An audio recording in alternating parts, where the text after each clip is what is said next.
bomba, ¿sí? Una regulación en el de la bomba cardíaca. También hemos hablado que hay regulación a nivel de los vasos. Usted desde renal ya le quedó claro que se puede modificar la volemia, ¿cierto? Entonces, otro componente para regular el sistema cardiovascular. Eh, Vamos a ver, falta todavía ver una clase sobre microcirculación. Y entonces, una cosita o unas cositas que se van a hablar, a mencionar hoy de microcirculación, pues habrá que ampliarlas aún, ¿cierto? Habrá que ampliarlas aún. Eh, pero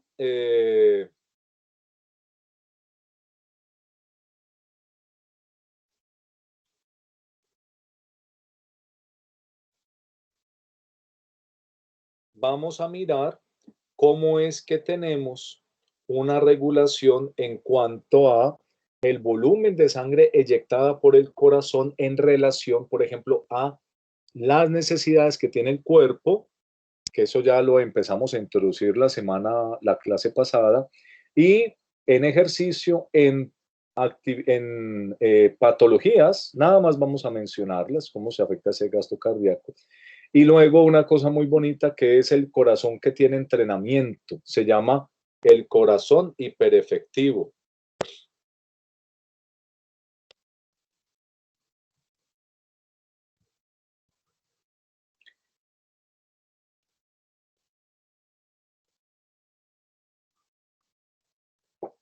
Entonces, usted por favor revise acá el capítulo de gasto cardíaco. En Guitón, sí, ay, no lo puse, perdón.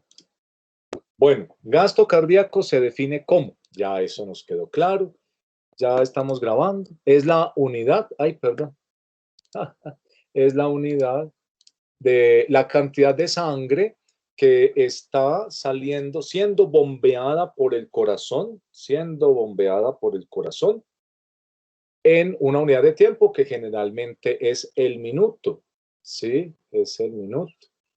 Y sería entonces la suma de todos los flujos del cuerpo.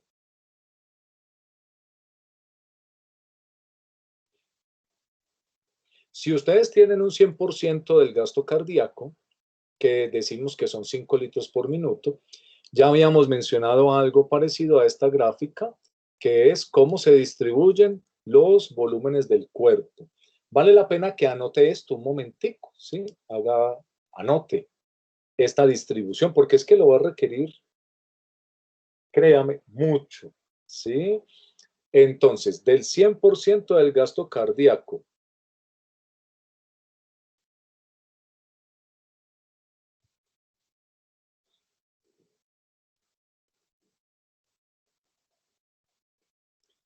el 14% se destina al cerebro. Por favor, usted escríbalo con su puñito y letra.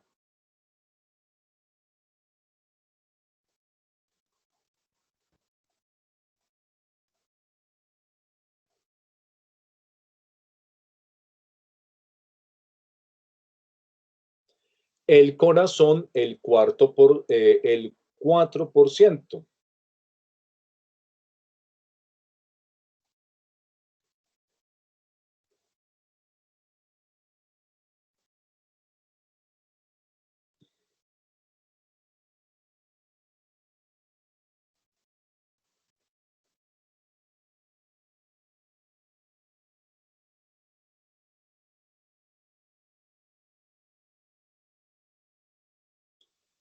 El sistema esplácnico, que usted sabe, pues son los intestinos, el estómago, el hígado, el vaso. Entonces, el 27%.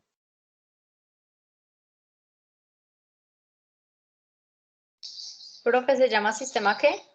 Esplácnico. Si lo está viendo aquí en la diapositiva, Sí, empieza ya. con S porque está en inglés. Pero en Spanish es esplácnico, que en realidad eso tiene un origen latino, ¿no? Esa palabra tiene un origen latino.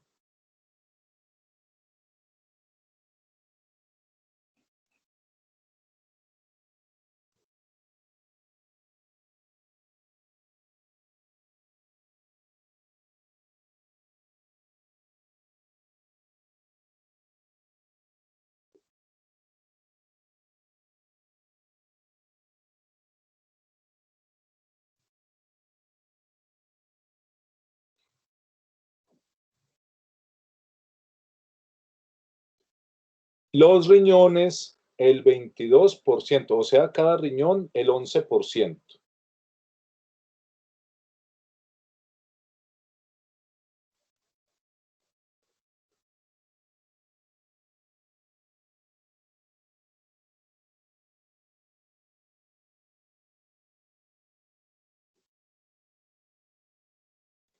El músculo, el 15%.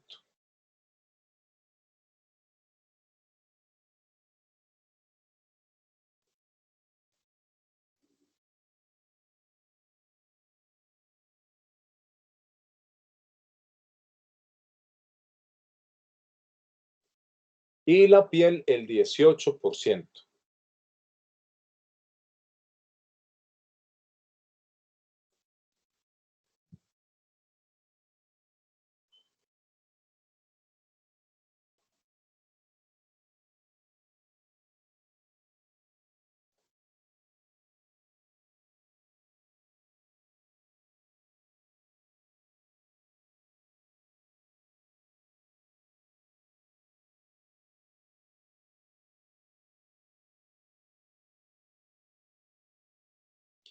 Muy bien, eso debe dar un 100%, ¿cierto? Y el 100% que vamos a encontrar, pues, en el reposo va a ser 5 litros por minuto. Ahora, yo les comparto aquí una mnemotecnia para aprenderse los números, que hay gente que pues le es muy fácil, otra que no es tan fácil. Entonces, antes de los teléfonos inteligentes y todo eso, uno se sabía montones de números, ¿cierto? De teléfonos de la casa de la gente. eh, y entonces había que aprendérselos rápido, ¿no? Porque uno sacaba a bailar una señorita que le gustaba a uno, ¿y tú qué haces? ¿Y a qué te dedicas? ¿Y cómo estás? Y después de la tercera vuelta, si había respondido que sí a todo, uno le pedía el teléfono, ¿no? Antes de que se acabara, ¿cierto? Uno no sacaba la que no le gustaba.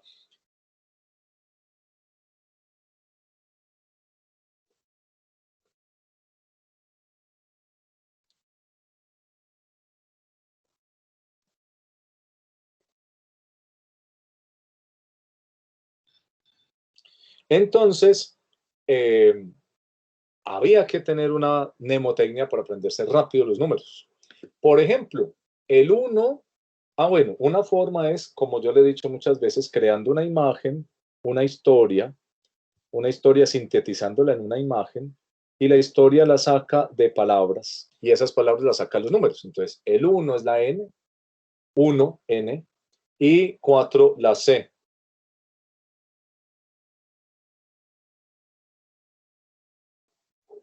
El 4 otra vez la C, el 27, el 2 es la D y el 7 es la M, ¿cierto? Porque el 6 está antes que el 7 y tiene la S. El 22, pues son dos Ds. El 15, N, y al 5 también le toca la misma suerte que al 7. Entonces, como ya tiene la C, el 4, al 5 le ponemos la L, y el 18, N y Che. Entonces usted aquí se arma una historia, así un drama bien melodramático, ¿sí? Y lo sintetiza en una imagen, por ejemplo, ¿no? Nuca con el cerebro, ¿sí? Nuca y cerebro, por ejemplo, con el corazón, dama con intestinos o con hígado, dedo con el riñón, el nilo musculoso y la piel con nachos, ¿sí? Nachos en la piel. Entonces, con eso usted hace ¿cómo se llama? Una integración de esa información en una imagen, ¿sí? Se crea una historia. Por ejemplo, a mí se me ocurrió que Cleopatra, si usted la conoce, entonces tenía el cerebro en la nuca con el corazón y es una dama, por ejemplo, ¿cómo fue que la hice hace rato? Una imagen que la dama tiene intestinos con los dedos en los riñones y el nilo al lado estaba musculoso y estaba llena de nachos, como los cuadros de Klimt. ¿Se ha visto que Gustav Klimt tiene un montón de tableticas de oro, como el estilo egipcio del arte, ¿no? Bueno, cualquier imagen que usted pueda, entonces, ¿sí? Cualquier imagen que usted pueda construir. Entre más bizarra y tonta sea, créame, no se la va a olvidar.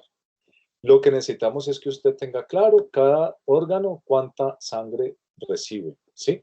Esto es una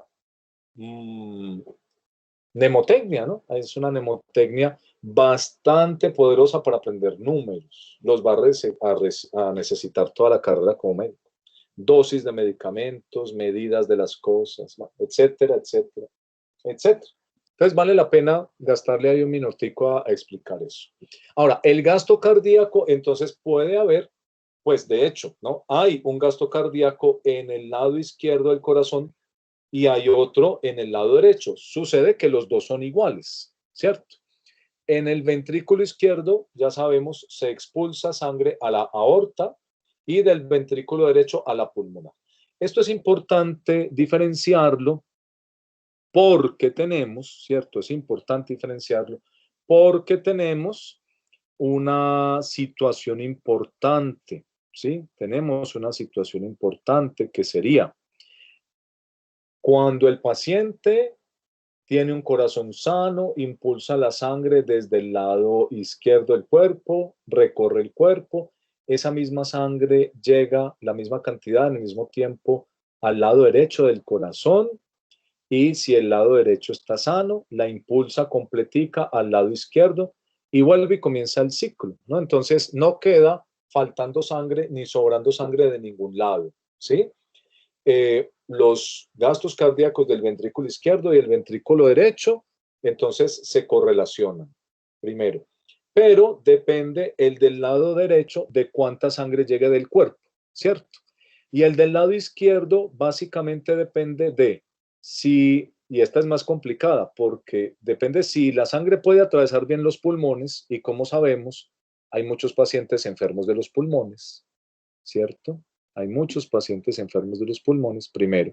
Y segundo, tenemos que si el ventrículo derecho impulsa bien la sangre o no, ¿sí? Entonces, eso es importante tenerlo desde hoy, claro, porque usted va a tener pacientes que tienen diferentes síntomas y diferentes signos que usted le va a encontrar si se enferman del corazón izquierdo o del corazón derecho. Y luego entonces voy a ampliar esa información. Téngalo en cuenta, ¿sí? Téngalo en cuenta. Entonces, claro, son iguales lo que sale del derecho a lo que llega al izquierdo y lo que sale del izquierdo, pero van a tener implicaciones diferentes y se regulan también de alguna forma muy específica. Bueno, pero en general pues tienen que ser la suma de toda la sangre que circula por el cuerpo que vimos hace un momento distribuida. Cuando la sangre entonces regresa del cuerpo, primero hay un tema que ya habíamos visto y es que el 64% de la sangre se encuentra remansada en las venas, ¿cierto? Es un almacén de sangre, un reservorio de sangre. Cuando estamos en reposo, entonces, pues la misma sangre que sale 5 litros por minuto del lado izquierdo, pues finalmente llega a la misma cantidad al lado derecho, pero es diferente si estamos acostados o sentados o de pies, la sangre se va a mover más rápido por el sistema venoso. Si uno está acostado o está colgado de cabezas, ¿no? O tiene los pies más elevados. O si empieza a hacer ejercicio, ¿sí?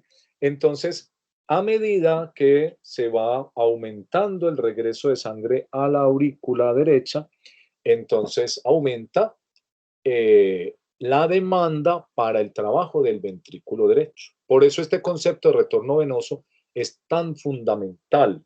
Y vimos que se puede medir, ¿no? Con la presión venosa central. Presión venosa central. Usted inserta un catéter hasta la cava o hasta la subclavia, incluso la yugular, ¿sí?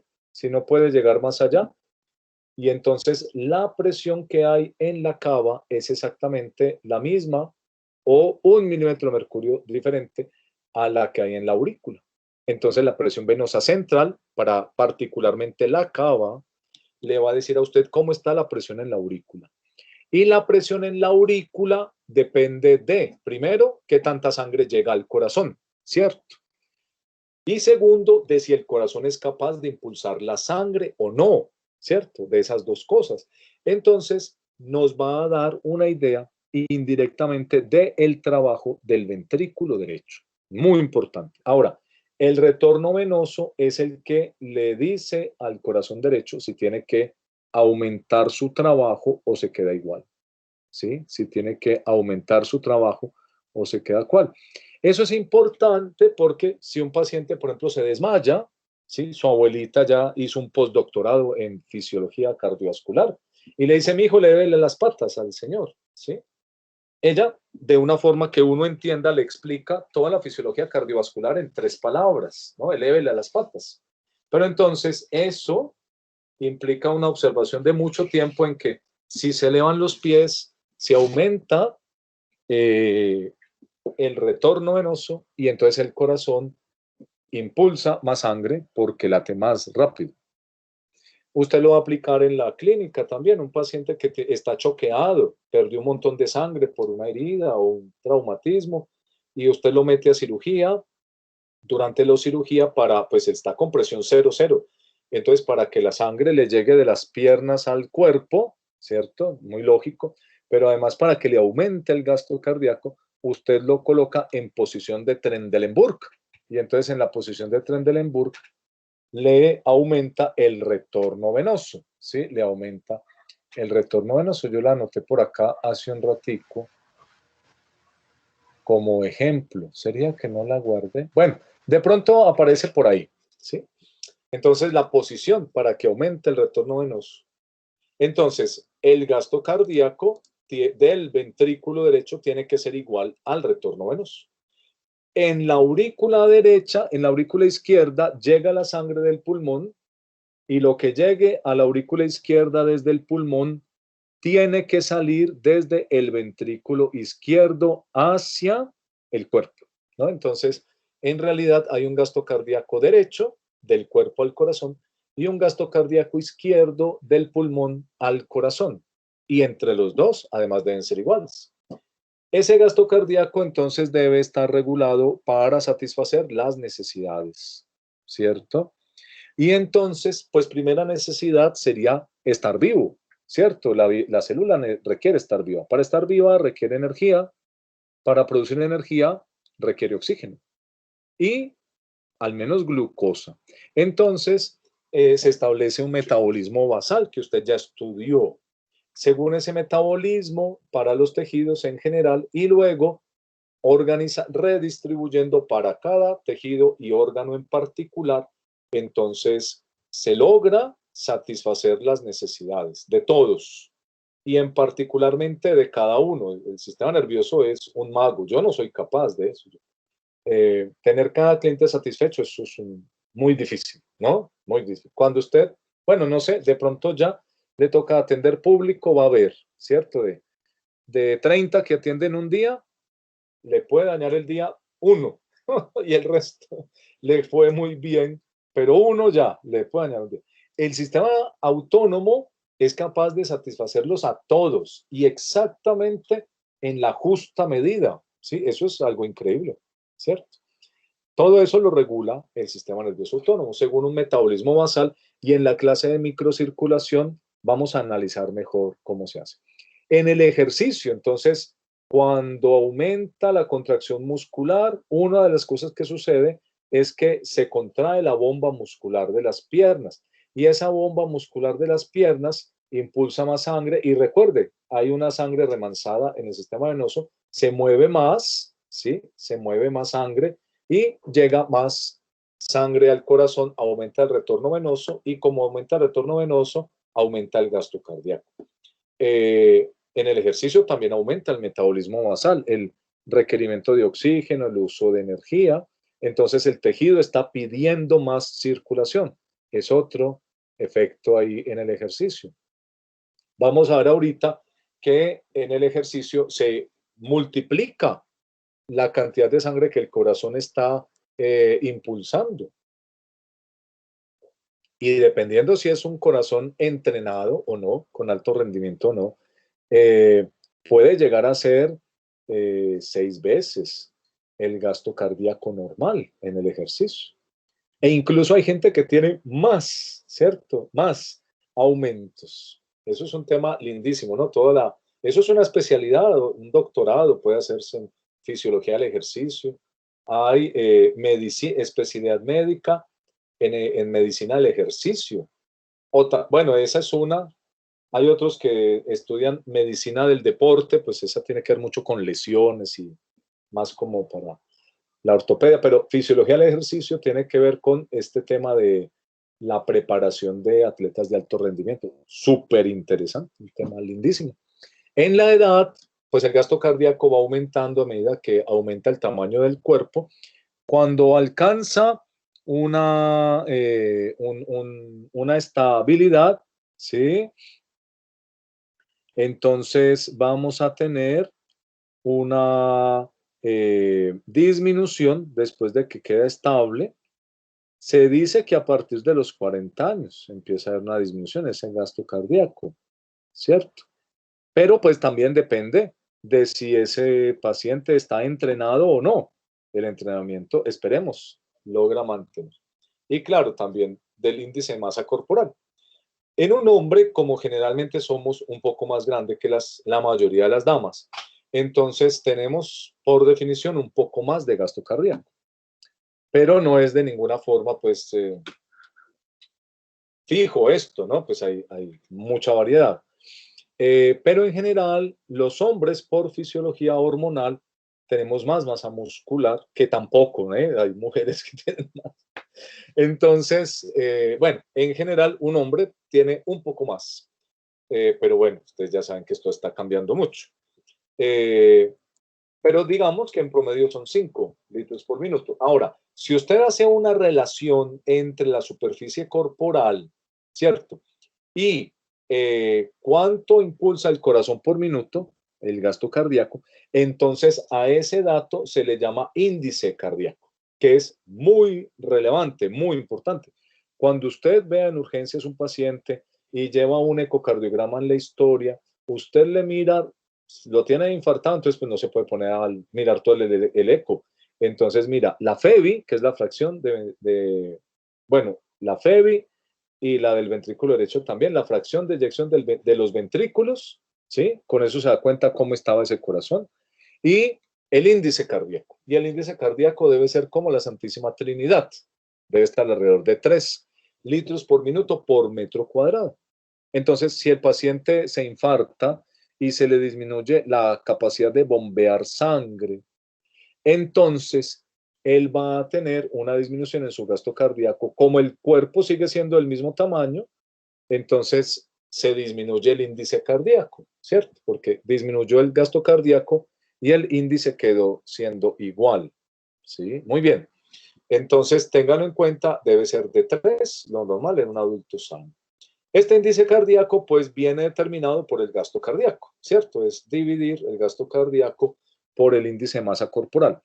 Y entonces, como el gasto cardíaco es determinado por el metabolismo basal y también disminuye con la edad. Pero atención, porque un paciente que se infartó, pues va a tener, puede, no siempre, puede tener deteriorado el gasto cardíaco o después de que se infartó y ya sobrevivió al infarto, usted va a ver cómo está, si se está recuperando o no la función cardíaca, pues con el índice cardíaco y también con la fracción de eyección y el volumen eyectado. Y entonces esto es lo que les mencionaba, ¿no? Profesora, qué pena. Sí, Ese gasto cardíaco disminuye en atletas, pues atletas de alto rendimiento. al contrario, al Aumenta. contrario. Sí, el corazón entrenado mejora su capacidad de bomba. Y entonces lo interesante es esto. Con menos esfuerzo puede impulsar más sangre. Claro, es un músculo. Entonces, por definición, el músculo que se trabaja logra eso, ¿cierto? Con menos Ah, esfuerzo, impulsa más sangre. esa es la duda mía porque esas personas normalmente manejan unas bradicardias, ¿no? Que para ellos es ya normal. ¿O no? Sí, es correcto. Ya no necesita tener una frecuencia alta, ¿sí? Ya no necesita tener una frecuencia alta porque esa frecuencia se compensa con un mayor volumen. ¿Sí? Gracias, profe.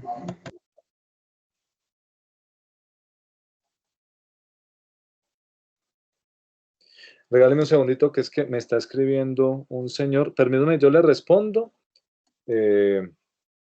Señor Fernando, muchas gracias por consultarme. Yo ahorita estoy dictando clase más tardecito en la tarde, tengo una media horita.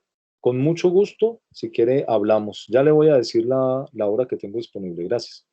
Entonces, eso es importante que usted lo tenga presente, ¿sí? El corazón que es atleta, el corazón que es atleta va a necesitar menos esfuerzo. El corazón que es atleta requiere menos esfuerzo. Incluso vamos a verlo ahora en una gráfica, ¿sí? Entonces, los factores que controlan el retorno venoso, por definición, también controlan el gasto cardíaco, ¿sí? ¿Por qué? Pues porque dijimos que el retorno venoso determina el gasto cardíaco. El retorno venoso, ¿quién lo modifica? Pues si está en reposo o si está en ejercicio. La posición del cuerpo, si tiene más arriba el abdomen y la pelvis que el corazón, se desplaza sangre del corazón, aumenta el retorno venoso. Si tiene arriba los pies, pues con mayor razón, ¿cierto? Ahora hay pacientes que requieren lo contrario, elevar el corazón por encima de la pelvis y así le disminuyen el esfuerzo que hace el corazón y eso los mejora, ¿no? En el tema del retorno venoso, sobre todo, pues siempre analizamos posición y ejercicio. El retorno venoso, ya lo definimos, se lo recuerdo, es la cantidad de sangre que llega al corazón en una unidad de tiempo. Cuando hablamos de retorno venoso a secas en la clínica y también en fisiología, más que todo hacemos referencia al lado derecho, ¿cierto? Porque pues es como la circulación más grande y en realidad la que más se va a notar cuando tiene una dificultad, ¿cierto? Digamos, clínicamente, no quiere decir que la otra no, claro que sí. Se va a notar porque se hinchan los pies, se le acumula agua en el peritoneo, entonces se le hincha la barriga, se le aumenta el tamaño del hígado, se le ingurgita la vena yugular y entonces son signos de que hay limitación en el ventrículo derecho, ¿cierto? Una insuficiencia derecha. Como ustedes y yo, gracias a Dios, nos funciona bien el ventrículo derecho, entonces no nos hinchamos, ¿cierto? No nos hinchamos. Bueno, entonces, ¿qué Profe, otra duda, pasa? qué vergüenza. Sí, Qué sí, pena. sí, no, no pasa nada. Profe, en las mujeres gestantes, cuando Este es un dato bueno. se colocan esos pacientes del lado izquierdo, es para liberar ese, pues como para ayudar a que el retorno venoso sea mejor.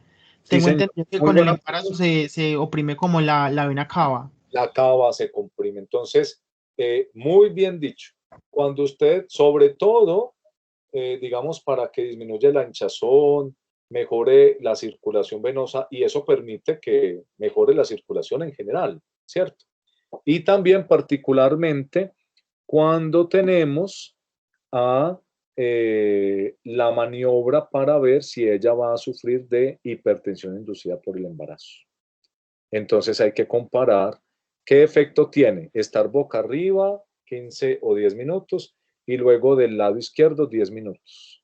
Y la señora que está desarrollando una hipertensión inducida por embarazo va a tener una diferencia importante. Se llama el rollover test, o sea, el test de voltearla de ladito, ¿no? Pero pues es mucho más cool cuando dicen un inglés, o sea, señora, te voy a hacer el rollover test, ¿no? Y hay que hacerlo porque, qué pesar, ya hoy en día, como las consultas son de 10 minutos o 12, ya nadie lo hace. Y entonces hasta se le está olvidando a la gente que a la señora se le sube la presión. Y luego, los niños son los que pagan el plato, ¿no? Se les daña el cerebro a los niños. Y bueno, luego la mamá tiene que cargar toda la vida a un niño en silla de ruedas, por ejemplo, ¿no? Ese es el tema. Entonces, bueno, volviendo al tema, y gracias por el comentario y la pregunta. El retorno venoso, cuando aumenta la sangre que regresa al corazón, entonces, pues directamente de una forma mecánica, entonces va a aumentar la distensión de la fibra. La fibra en la aurícula derecha, pues es de dos tipos. Una es del miocardiocito que se contrae y otra es la célula excitatoria. Entonces, cuando se dilata la célula, por un efecto mecánico, se abren más fácilmente los canales de membrana y también además las cabezas de miocina se acercan más a las cabezas de actina. ¿Sí? Entonces las cabezas de miocina impulsan más fuerte a la actina y se aumenta la fuerza de contracción. Y los canales que se abren más despolarizan más rápida y fácilmente a las células y aumenta la frecuencia. Entonces, esto tiene un nombre de un señor. ¿Cuál es esa ley?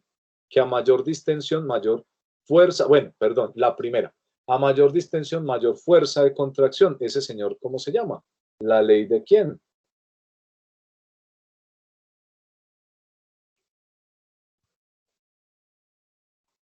¿La Profe, ley de? Ohm. ¿La ley de quién? A mayor distensión de la fibra, mayor fuerza de contracción. La ley de Ohm. Es la que La, le dice la compañera. la ley de, esa ya la vimos. Usted sabe, un señor que fabricaron con diferentes partes de cuerpos de muertos. Y Profe, no es la de Starlink. sí es. Entonces la ley de Frank Starling, pero no Frankenstein, sino Frank Starling, ¿no? Frank Starling. Bueno, por favor, eso hay que tenerlo muy claro. La ley de Frank Starling, entonces, es una ley que controla el gasto cardíaco, ¿sí? A mayor distensión de la fibra, entonces tenemos una mayor fuerza de contracción. A mayor distensión de la fibra, tenemos una mayor fuerza de contracción. Eso es muy importante que lo tenga claro, ¿sí? ¿Sí le queda claro? A mayor fuerza de la fibra, mayor fuerza de contracción. Sí, profe. Eso. Los epónimos y eso, tranquilos, eso se pueden ir aclarando con el tiempo, ya de verlo y verlo y verlo, ya se vuelve muy natural, ¿sí? Pero bueno, me alegra mucho que recuerden que la ley de Ohm existe, eso ya es un inicio, ¿sí? También la vimos en distensibilidad vascular con respecto al diámetro, ¿sí? Bueno, entonces, si se dilata más la fibra, pues generalmente es porque llegó más sangre, ¿cierto? Y si llega más sangre, el corazón tiene que bombear más sangre y para bombear más sangre requiere más fuerza de contracción. Entonces se hace una regulación intrínseca de la fibra, pero también a través del aumento de la frecuencia. Entonces esas dos son las regulaciones intrínsecas en el corazón. Recuerde que la presión alrededor de el anillo de la válvula tricuspidia es como el sensor del retorno venoso, ¿sí? El sensor del retorno. Porque si aumenta el retorno venoso, él va a aumentar la presión, ahí es donde mejor se siente. Bueno, el retorno venoso puede aumentar y entonces en esa misma proporción debe aumentar el gasto cardíaco, pero solamente si el corazón es sano. Si el corazón está enfermo, o se le hace un esfuerzo adicional y se empeora la situación, ese corazón se pone peor, ¿cierto? Se puede colapsar.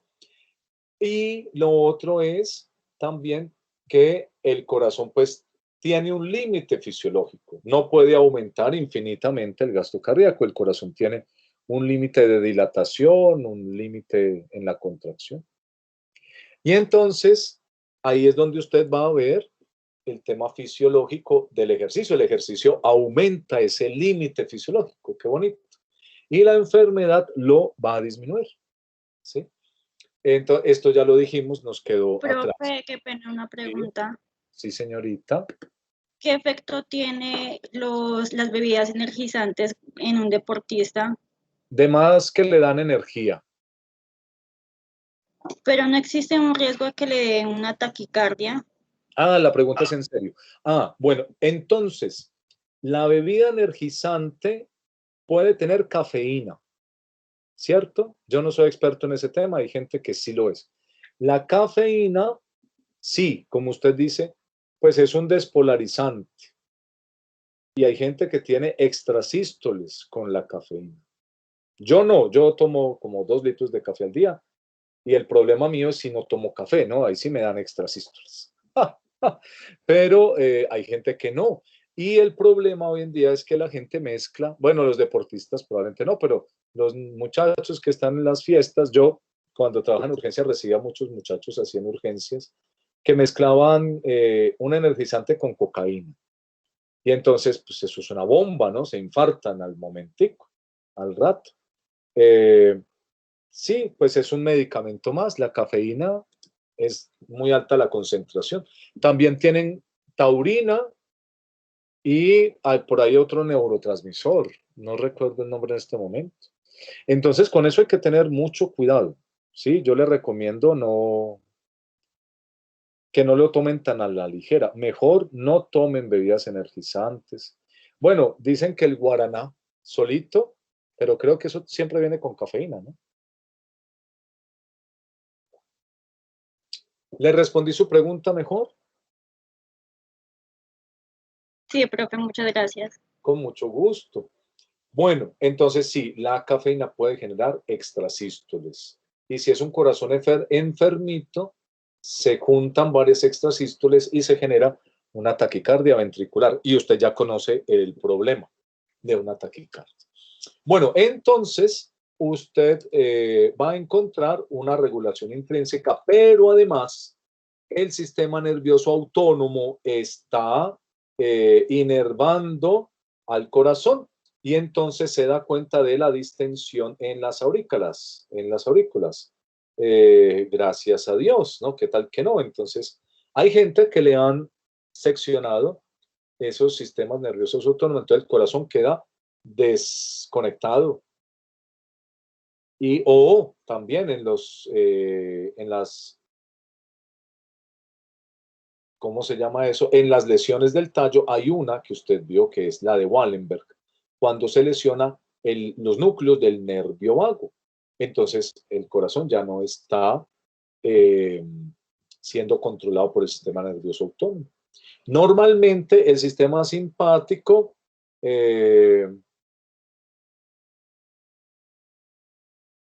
está sensando la dilatación de la fibra en la aurícula.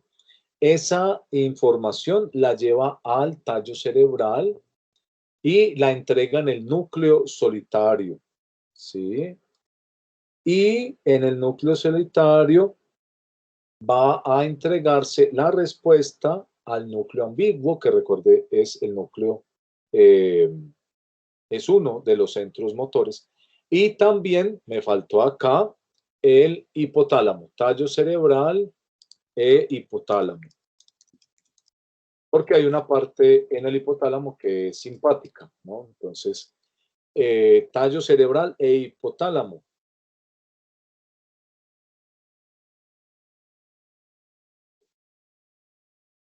Vamos a recordarlo, ¿no? Usted lo mencionaron en una de las presentaciones de nervios craneales y también en tallo cerebral. Cuando aumenta el retorno venoso, entonces sensa esta información y se entrega en el tallo del hipotálamo y se estimula desde allá la taquicardia.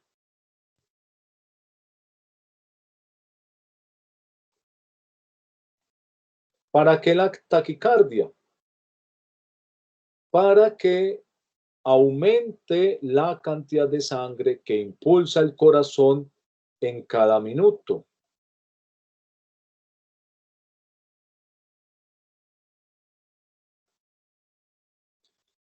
Así entonces el corazón tiene una regulación para responder ante el aumento del retorno venoso intrínseca, pero también tiene una regulación extrínseca por parte del sistema nervioso autónomo. Es un resumen, ¿cierto?, de lo que hace el autónomo. Ah, bueno, esta era la que está buscando ahora, una anotación de la clase pasada. Usted con la posición entonces puede disminuir el retorno venoso si le coloca la cabeza más alta que la pelvis, ¿sí? Entonces regresa menos sangrecita, un poquito menos al corazón, disminuye el retorno venoso, se llama Fowler, ¿sí? Por ejemplo, un paciente que tiene una alteración del ventrículo izquierdo, se infartó el ventrículo izquierdo. Y si el paciente recibe la misma cantidad de sangre, entonces se empieza a quedar acumulada esa sangre en el pulmón y el paciente se va ahogando, ¿no? Le da edema pulmonar. Entonces, al ponerle el pecho más alto que la pelvis, le puede ayudar un poco a que ese retorno venoso que ahora viene menos a la aurícula izquierda y al ventrículo izquierdo, pues el corazón lo puede impulsar adecuadamente y no se quede remansada la sangre, ¿sí? Entonces, el paciente que recién está iniciando un problema del corazón izquierdo, solito así lo hace en la casa. Cuando se acuesta, se siente ahogado a la hora, a las 2 horas, él solito se despierta, se sienta, se le quita el ahogo y después de varias veces así se da cuenta que desde el principio previene ese problema si se queda dormido sentado o pone 3 almohadas, ¿sí? Para dormir. Lo contrario, entonces ya mencionábamos el Trendelenburg, que sería poner la pelvis y los pies más altos que el corazón. Entonces, bueno, esto ya, ¿cierto? Creo que le quedó claro. Ahora hay una redistribución interesante que dependiendo de las situaciones está organizando el sistema nervioso autónomo, ¿cierto? Esa redistribución, entonces hay que tenerla muy en cuenta. El ejemplo más clásico es el ejercicio, ¿sí? Cuando se hace ejercicio, se disminuye la sangre que está llegando al sistema esplácnico particularmente y entonces va a aumentar la sangre que llega a los músculos, ¿cierto? Y entonces vamos a tener ahí el sistema nervioso autónomo participando en esa redistribución del flujo. Entonces, la suma de todas las regulaciones locales ayuda a regular el gasto cardíaco. Y en la clase pasada les hacía yo esta reflexión, recordando algo que ustedes ya saben, pero yo en muchos años he visto un error pues, de la bioquímica. Creo que eso es imperdonable que no lo tengamos claro. ¿Para qué sirve el oxígeno? ¿Sí? El oxígeno se necesita en la mitocondria para que reciba cada molécula de oxígeno a 2 protones.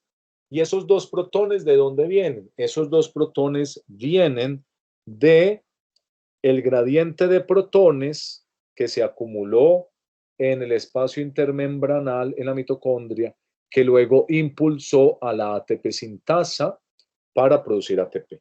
Si no hay gradiente de protones, no se sintetiza ATP. Y ese gradiente de protones, ¿de dónde viene? Pues de el NADH y NADPH, que transportan esos protones desde las moléculas que se catabolizan, principalmente la glucosa y los ácidos grasos, ¿no? Entonces, la energía que nosotros obtenemos de las moléculas no es energía eléctrica, ¿cierto? Es energía química.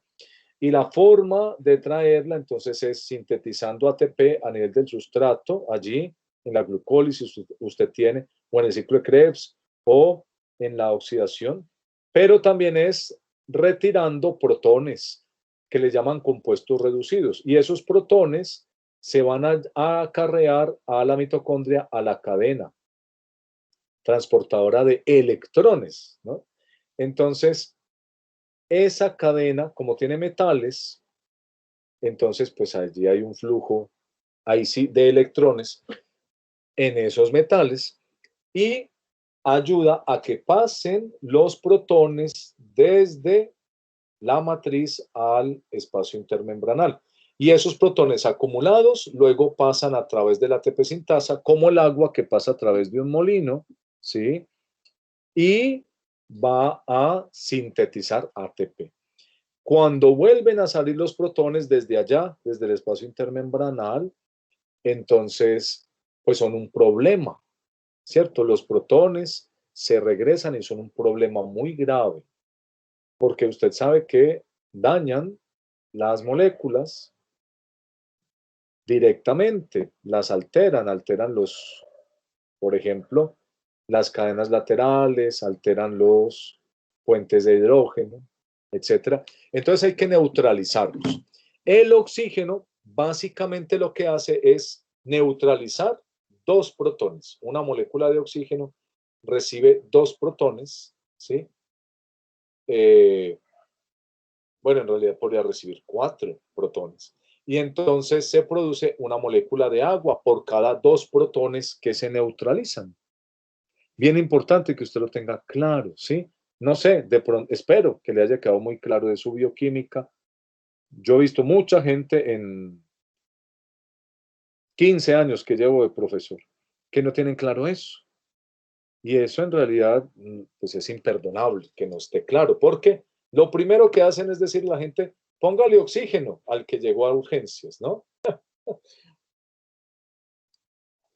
Entonces, téngalo muy claro, eso lo vio ya en bioquímica. Bueno, el consumo de oxígeno entonces es algo importante.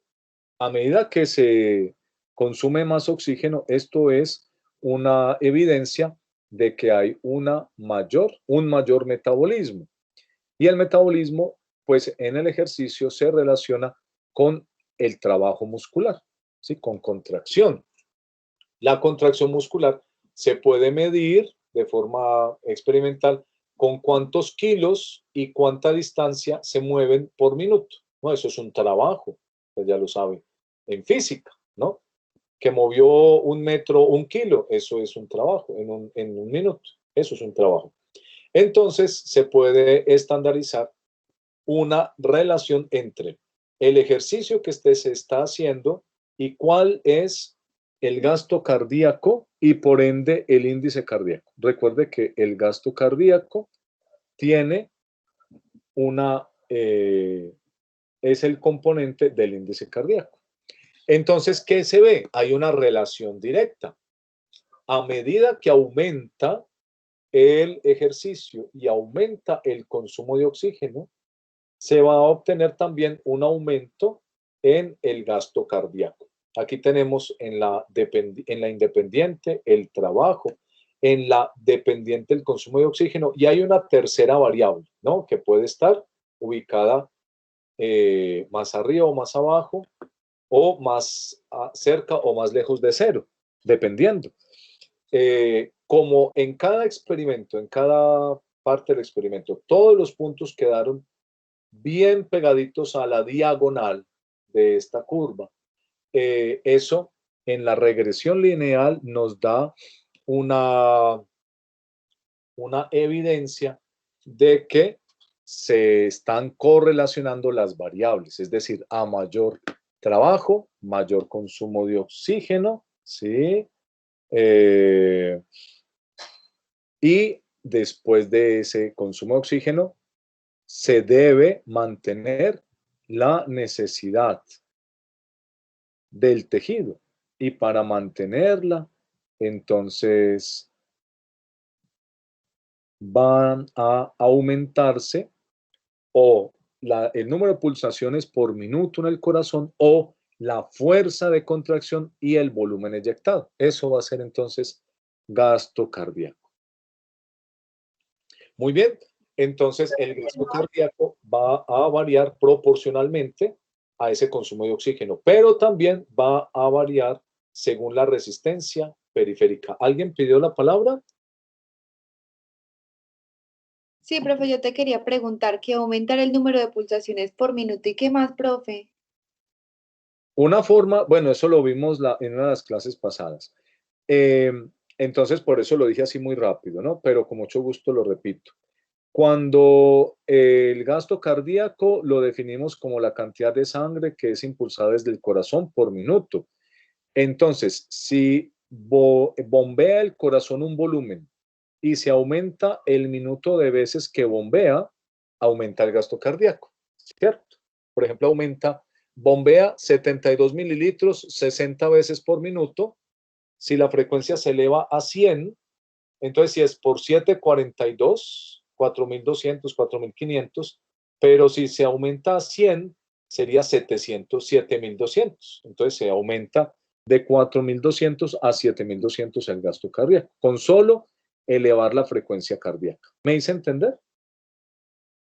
Sí, profe, no, eso lo tenía claro, sino que tú dijiste que cuando se va a mantener esa necesidad del tejido, por lo que Sí. se aumenta el Y el ejercicio, el segundo punto sería cuando entonces se aumenta la fuerza de contracción del corazón, se aumenta el volumen que se eyecta. Entonces ya puede que aumente de 72 a 80 en cada latido, ¿cierto? Entonces, para aumentar el gasto cardíaco, se aumenta la frecuencia cardíaca o se aumenta el volumen eyectado o ambos. ¿Me hice entender mejor? Sí, profe, súper claro, muchas gracias. Eso, muy bien. Y eso es muy importante porque lo va a ver en sus pacientes. El paciente llega con una hemorragia y uno de los signos que usted encuentra en el paciente es la taquicardia. Y como ya están viendo a pH, saben que hay choque compensado. El paciente tiene la presión no normal, pero tampoco está caída en 0. Tiene una presión en 100 o en 90, pero está taquicárdico. Entonces, está compensando gracias a la taquicardia, en parte, ¿no? Bueno, la otra cosa es la resistencia vascular periférica, que también la definimos ya. La resistencia vascular periférica hace referencia a la dificultad que hace o que ofrece el sistema vascular para que el corazón impulse la sangre a través de él. ¿Sí? Entonces, el corazón puede tener muy fácil, puede ser que lo impulse fácilmente la sangre a través del sistema arterial, o puede ser que sea muy difícil, ¿cierto? A medida que se vuelve más difícil para pasarlo a través de las arterias, decimos que aumenta la postcarga al corazón.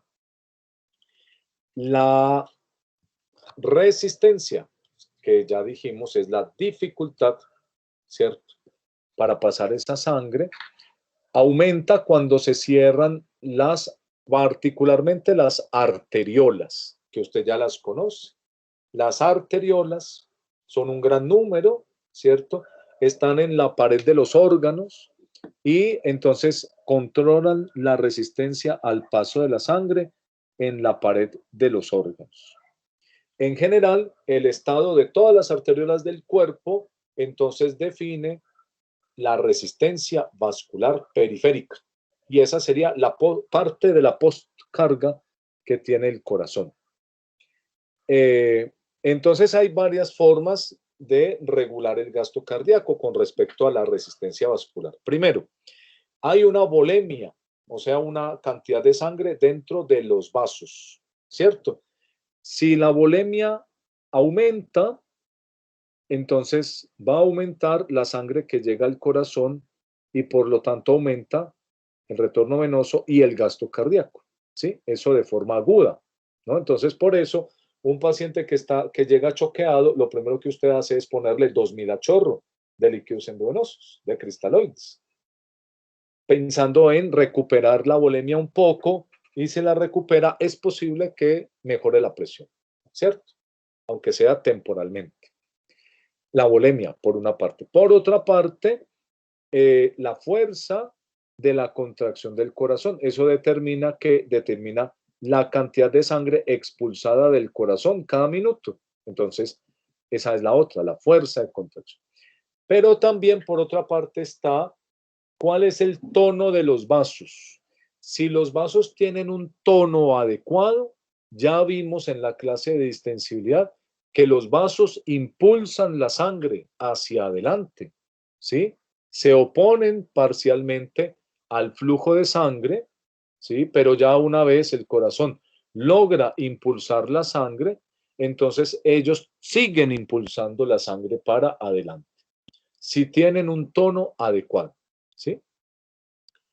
entonces debe haber una resistencia vascular mínima para poder impulsar la sangre hasta los tejidos.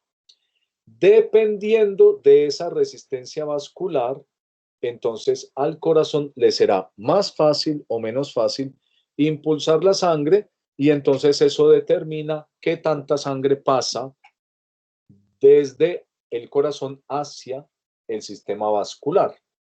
Como esta resistencia vascular básicamente se hace en las arteriolas, también va a determinar qué tanta sangre pasa del sistema arterial al sistema venoso, y por lo tanto también determina el retorno venoso. Me explico. Si el paciente tiene las arteriolas medio cerradas, va a tener una alta resistencia vascular periférica, se le va a incrementar la presión arterial por eso mismo, ¿cierto? Para el corazón va a ser difícil impulsar la sangre a través del sistema arterial, o sea, tiene una alta postcarga y está llegando pues menos circulación al sistema venoso desde el sistema arterial y por lo tanto menos gasto cardíaco. Ese paciente, por ejemplo, en una crisis, una emergencia hipertensiva, ¿no? Usted le aplica nitratos a ese paciente. Los nitratos estimulan la producción de óxido nítrico. Usted sabe que ese es un gas que atraviesa la membrana del endotelio hacia el músculo y en el músculo activa la guanilato ciclasa, se produce GMP cíclico y se libera la contracción muscular. Entonces se relaja el músculo, ¿cierto? Y, por ejemplo, en las arteriolas funciona muy bien. Los nitratos relajan las arteriolas. Cuando relajan las arteriolas, en general, ¿qué pasa? Disminuye la resistencia vascular periférica. La arteriola abierta permite que la sangre pase con mayor facilidad del lado arterial al lado venoso. Por esa razón, el corazón ya no tendrá que hacer tanta fuerza, entonces le disminuye la postcarga y puede entonces llegar una mayor cantidad de sangre hacia el lado venoso y desde el lado venoso, entonces llega más sangre al corazón, aumenta el retorno venoso, ¿sí?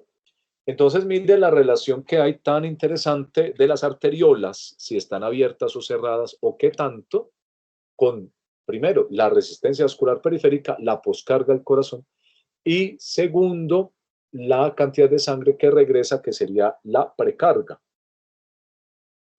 Ambas cosas están allí relacionadas. Puede cambiar de forma aguda o puede cambiar a largo plazo, ¿cierto? Inicialmente, si la resistencia cambia de forma aguda, ya ahorita al paciente le dio un susto muy horrible, se le sube la presión, ¿cierto? Aumentando la resistencia vascular periférica momentáneamente, de forma súbita, se incrementa la presión arterial y entonces al corazón le queda más difícil impulsar la sangre, le aumenta la postcarga y entonces en ese ratico disminuye el gasto cardíaco, ¿sí? En ese momento, el paciente incluso puede llegarse a infartar por una crisis hipertensiva súbita, ¿cierto? Le pasa a la gente que se asusta así de un momento a otro. Ahora, a largo plazo va a ser lo contrario. A largo plazo hay una regulación, porque para poder mantener el sistema, ese esfuerzo no es sostenible mucho tiempo, ¿cierto? Eso va a deteriorar el corazón. Entonces, a largo plazo, el gasto cardíaco va a regularse, ¿cierto? Proporcionalmente a los cambios que haya en la resistencia vascular periférica, manteniendo la presión arterial estable. Manteniendo la presión arterial estable. Es decir, si aumenta la resistencia vascular periférica, aumentaría la presión, ¿cierto? Directamente, si se mantiene el mismo gasto cardíaco. Necesitamos que la presión arterial no aumente, que se mantenga estable, o que no baje, que se mantenga estable. Entonces, el gasto cardíaco va a variar proporcionalmente a los cambios en la resistencia vascular periférica que pueden ser fisiológicos, pero también se dan cambios patológicos. Vamos a mencionar algunos ahora. Entonces, si la resistencia vascular periférica es mayor, en consecuencia, a largo plazo, el gasto cardíaco será menor. Y lo contrario, si la resistencia vascular periférica disminuye, a largo plazo, el gasto cardíaco va a aumentar. ¿Para qué? Con el objetivo de mantener estable la presión arterial. Y eso se ve básicamente pues en tratando de mantener la homeostasis cuando ha ocurrido una situación patológica.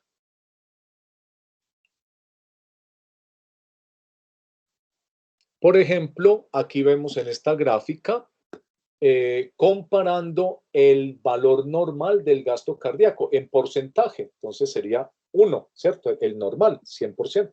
Entonces, ¿cuánto aumenta o cuánto disminuye el gasto cardíaco? En relación a una variable independiente que es la resistencia vascular periférica total. La resistencia, le faltó ponerle pues la palabra vascular, periférica total. Si aumenta con relación al 100%, o sea, con relación a 1, si aumenta, por ejemplo, cuando aumenta el hipotiroidismo, genera un aumento en la resistencia vascular periférica. La amputación de extremidades aumenta la resistencia vascular periférica porque disminuye la cantidad de capilares.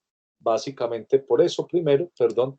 Entonces, ¿cómo se quita esto? Entonces, a largo plazo, el gasto cardíaco va a disminuir en consecuencia. Por ejemplo, el hipotiroidismo. Además, el hipotiroidismo no controlado tiene un efecto patológico deleterio, ¿sí? Deleterio en el corazón. Entonces, hay una alteración grave del corazón, mixedematosa se llama eso, con X-mix, como el mixedema.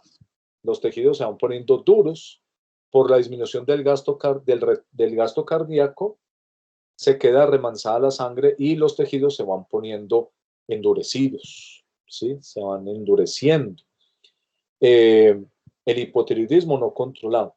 Ahora, hay cosas que aumentan el gasto cardíaco y son una enfermedad. Por el más grave, pues el beriberi, que sería una deficiencia de una vitamina, el complejo B. Disminuye la resistencia vascular periférica, el músculo no se contrae, el de las arterias. Hay una resistencia disminuida y, en consecuencia, aumenta el gasto cardíaco. Pero el problema es que esto es sostenido. Entonces, finalmente termina cansándose el corazón, ¿cierto? El corazón termina agotándose y entonces se produce una insuficiencia cardíaca después. La anemia, el hipertiroidismo y la fístula arteriovenosa, ¿sí? Vale la pena que los tenga en cuenta. Luego en fisiopatología se hará el análisis completo de ellos, pero pues tenga en cuenta que recuerde, por ejemplo, la densidad de la sangre, ¿cierto? Pues depende del hematocrito. La anemia sería una disminución del hematocrito, hay menos cantidad de sangre, y si hay menos materia que mover en la sangre, pues es más fácil mover la sangre, ¿no? Entonces la postcarga al corazón disminuye y en consecuencia él aumenta su trabajo en automático, ¿sí? Y lo mismo podríamos analizar. Por ejemplo, el hipertiroidismo, pues la respuesta es porque aumenta el hipertiroidismo, aumentó la hormona tiroidea que llega al tejido y la hormona tiroidea está regulando el metabolismo. Cuando hay hipertiroidismo se aumenta, se dispara el metabolismo, ¿cierto? Y entonces se dan alteraciones cardíacas secundarias a problemas de la tiroides que no han sido corregidos. Y eso es grave, ¿no? No puede suceder en un país que esto, pero bueno, nuestras situaciones generan esas consecuencias graves en los pacientes, ¿no? Que a pesar de estar tomando el medicamento, ese medicamento pues está deteriorado y el paciente en realidad no está recibiendo ningún beneficio, ¿sí? Grave, eso se da en nuestro país. Bueno, entonces hay una relación inversamente proporcional a largo plazo entre la resistencia vascular periférica y el gasto cardíaco. Usted la puede ver acá, ¿cierto? Hay una relación directamente proporcional. Si aumenta el gasto cardíaco, aumenta la presión arterial. Y viceversa, si aumenta la presión arterial, tiene que aumentar el gasto cardíaco para vencerla y que pueda ir la sangre a los tejidos. Por ejemplo, si la presión arterial se disminuye, hay una hipotensión. Una de las formas que tiene el corazón para el cuerpo, para no desmayarse, es aumentando la frecuencia cardíaca. Al aumentar la frecuencia cardíaca, aumenta la cantidad de sangre que sale del corazón por minuto y eso es aumentar el gasto cardíaco. Entonces, la otra forma sería aumentando la fuerza de contracción. Por eso los pacientes tienen palpitaciones, porque aumentó la fuerza de contracción. En el paciente que está hipotenso por un choque, por ejemplo, está choqueado y el choque es por una sepsis, o sea, una infección que está muy diseminada y genera unas respuestas. Entonces, paciente séptico choqueado igual a dopamina. No lo piense 2 veces, por favor, nunca lo piense. Primero reanimación con líquidos y sin pensarlo ya, póngale un goteo de dopamina, ¿sí? Los que lo piensan, luego el paciente paga la deuda de oxígeno con la vida y se muere. Y entonces el médico, que es buen médico, cuando recibe un paciente en urgencias, le identifica la sepsis y está choqueado, lo reanima y le pone un goteo de dopamina. ¿Sí? A veces eso no se ve tan claro y la gente se queda en los líquidos y así lo remiten y el paciente 3 horas choqueado, claro, llega sin riñones, se muere. En cambio, cambia, pues perdón por la redundancia, cambia totalmente el panorama del paciente choqueado con una sepsis, claro, el antibiótico y todo eso, le toma hemocultivos, le pone antibiótico, el antibiótico se demora 2 días o 3 en actuar, pero antes hay que mejorarle la función cardiovascular al paciente con dopamina, ¿cierto? Ya vio usted inmunología, una sepsis abre los vasos, disminuye la resistencia vascular periférica, se le cae la presión arterial, no le llega sangre a los tejidos, el tejido necesita oxígeno, tiene una deuda de oxígeno. Si es mucho tiempo, pues se mueren las células y si se mueren muchas células, tiene disfunción orgánica y se muere el paciente. Pues todo eso se puede evitar, se limita si desde el principio se le inyecta dopamina.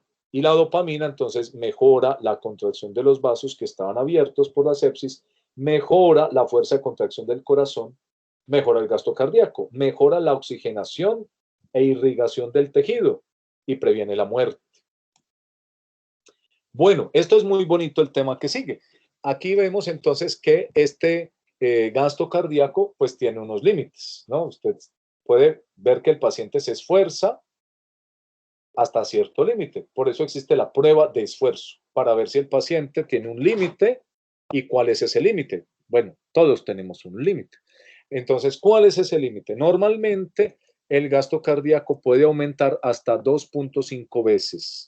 El gasto cardíaco puede aumentar hasta 2.5 veces lo normal. O sea que si lo normal es 5 litros, aumenta hasta 13 litros. Esa sería un rango que a pesar de aumentar, por ejemplo, el retorno venoso, ¿sí?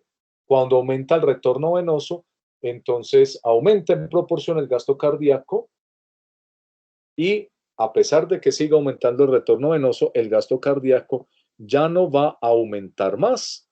Eso se llama un límite fisiológico, ¿cierto? El límite fisiológico entonces va a ser de 13 litros por minuto. El límite fisiológico del gasto cardíaco. Y hay algo muy bonito, interesante, 2 cosas. Primero, el corazón entrenado. El corazón entrenado, entonces, es capaz de aumentar mucho más, sí, muy por encima, ese valor máximo de eyección del corazón y de gasto cardíaco. Entonces, mire que pues, prácticamente se duplica, ¿no? del límite normal se duplica todavía, ¿sí? Entonces, en vez de llegar a 12 litros, puede llegar a 25, ¿sí? En el corazón hiperefectivo. Hiperefectivo es porque ha sido entrenado toda la vida. Y entonces, si el corazón se enferma y sufre un infarto del ventrículo izquierdo, lo más seguro es que va a disminuir la capacidad de generar gasto cardíaco y entonces el corazón se vuelve hipoefectivo. ¿Cómo se ve la efectividad del corazón? Pues si es capaz de mover sangre, ¿cierto? Generar presión y mover sangre. Y si el ventrículo mueve sangre, la mueve y no se queda acumulada en la aurícula. Entonces, por ejemplo, un ventrículo derecho, si trabaja bien, la aurícula mantiene en unas presiones alrededor de 0 milímetros de mercurio.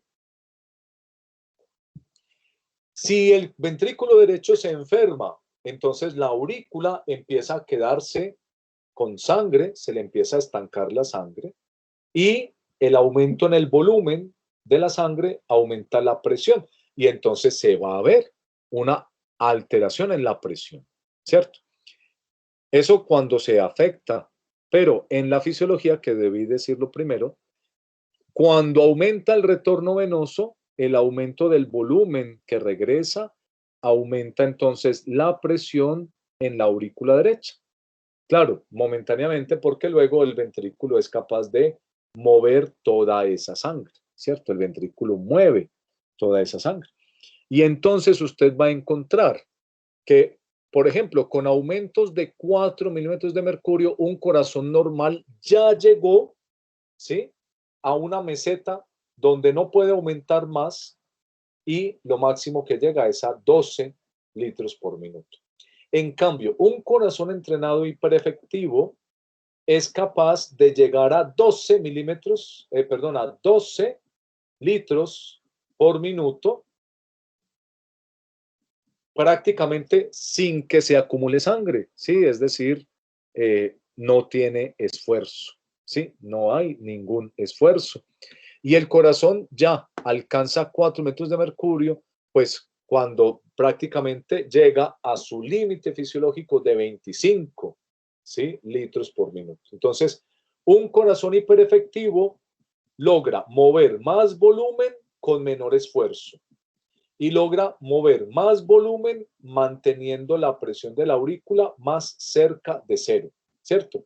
Entre más se aleje la presión de la aurícula, quiere decir que hay un mayor esfuerzo o que el corazón tiene menos capacidad.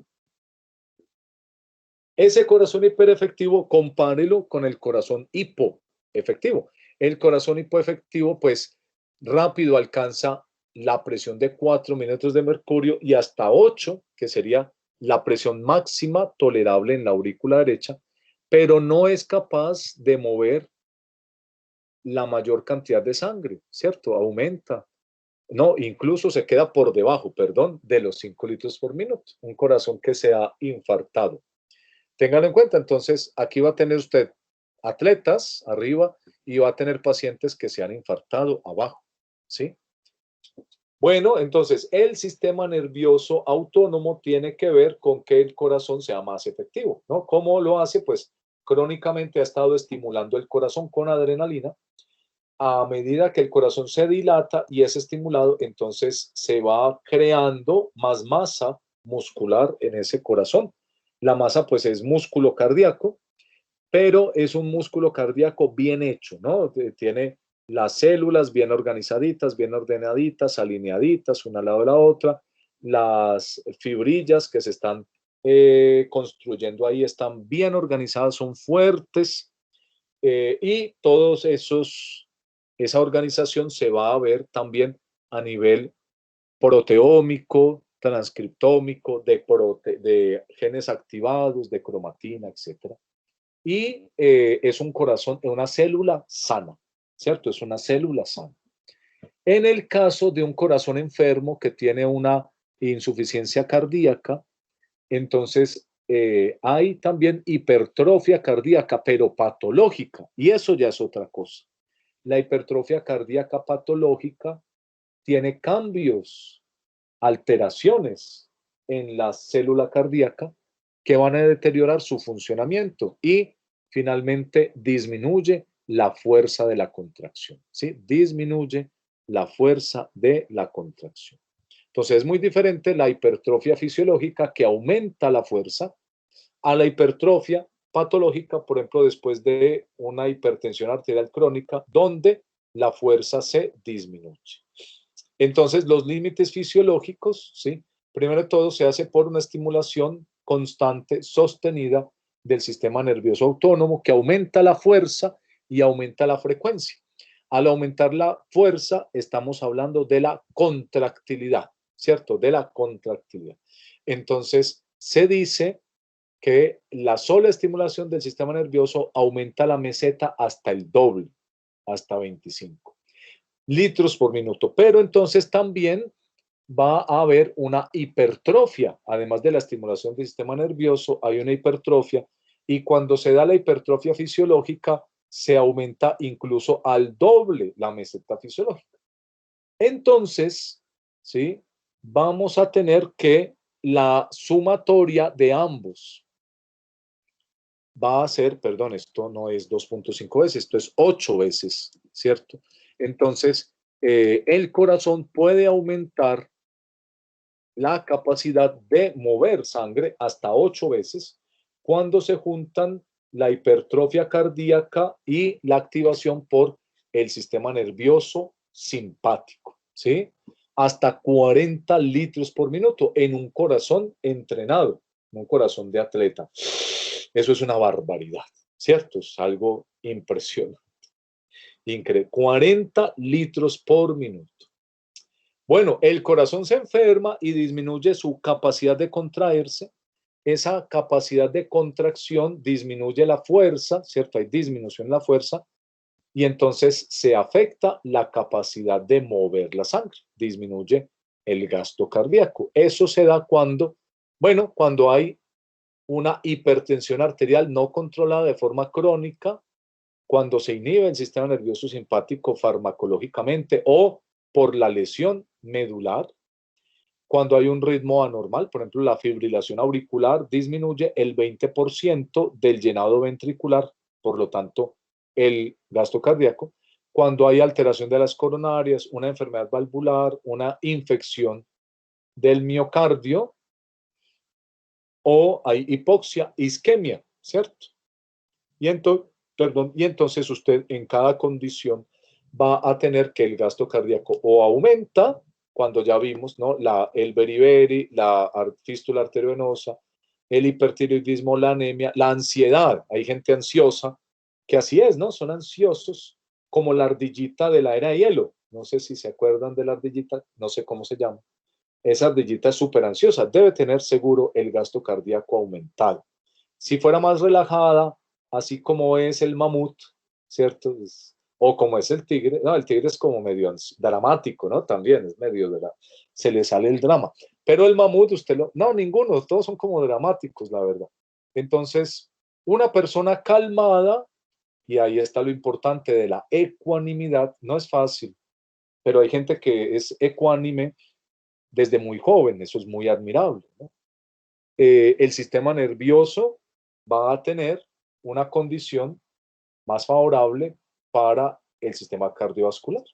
Y usted los ve, son tranquilos, la presión la mantienen en 100, duran 100 años, ¿no? En cambio, los que viven estresados, todos ansiosos y estresados, pues la presión se les sube 140, 150, claro, se deterioran más rápidamente.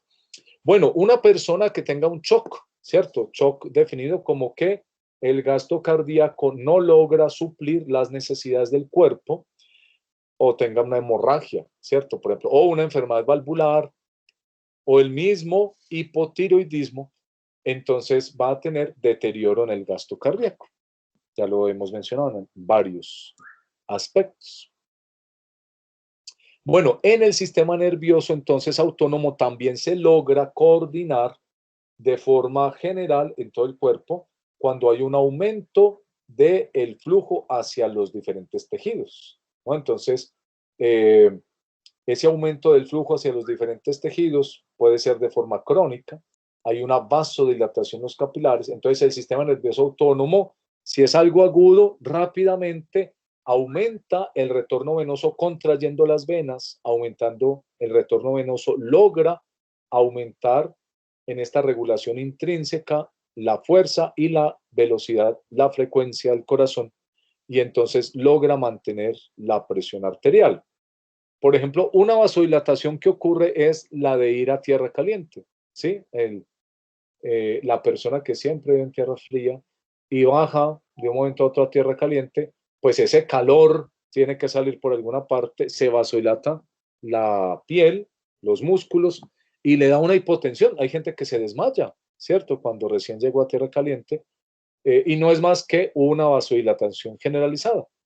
A medida que va logrando controlar esta situación es porque el sistema nervioso ya mantiene entonces un gasto cardíaco en vista de esa vasodilatación.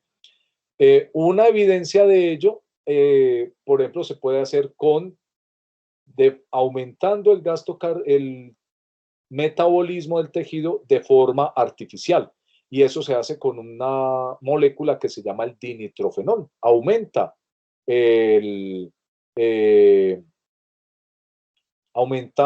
metabolismo, y al aumentar el metabolismo se ve pues un aumento correspondiente del gasto cardíaco. Y si se hace en un animal de experimentación una inhibición del sistema nervioso autónomo, entonces se puede ver que realmente el sistema nervioso autónomo es importante para que se logre una compensación del gasto cardíaco cuando haya un aumento del metabolismo.